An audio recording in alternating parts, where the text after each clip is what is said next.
So, ayan, may nag-comment. Nakita po kita kanina sa Fora Mall Tagaytay. Ang pretty super puti pa. Oh, ayan na nga, nakita ko ng personal. Minsan kasi iba yung itsura ko sa ibang camera. Tapos, ayan. O, ayan na. Mayroon ng buhay na patunay na nakakita sa akin. Di lang ako lumapit. Wala kasi ako dalang phone that time. Ayan. So, that time, kasi meron kaming ina-eye or tinitingnan na commercial space. Kaya kami pumunta ng Fora Mall. Yun yung gagawin nga namin na parang bilyaran, tapos cafe. Pamus Cafe. So, ayun yun. Kaya kami nandun that time. O, diba, ganyan yung mga gusto ko. Kaya hindi ako pala filter dito sa TikTok. Kasi gusto ko sa personal, mas ma-amaze sila na mas pretty, mas makinis, mas maputi, ganun. So, ang ginagamit ko sa moon, Rosemary Cagayaco Soap, diba? May video ako before ito, nakakatas ko lang maghilamos. Ayan, Rosemary Cagayaco Soap lang yan.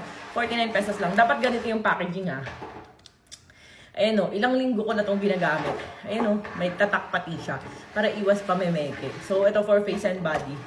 And ultimo sa kilikili. Yan yung pinasasabon natin. Ayan siya, guys. Oh. Buntis, magpo 4 months. Yun yung kilikili.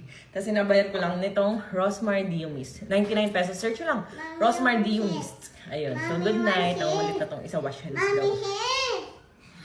Wash hands. Oh, wash hands. Yeah. Ito na. Okay na? No. Okay na. Sabo. Sabon. O, Cagayaco Soap daw siya. Cagayaco Soap ka? Yeah. Oh.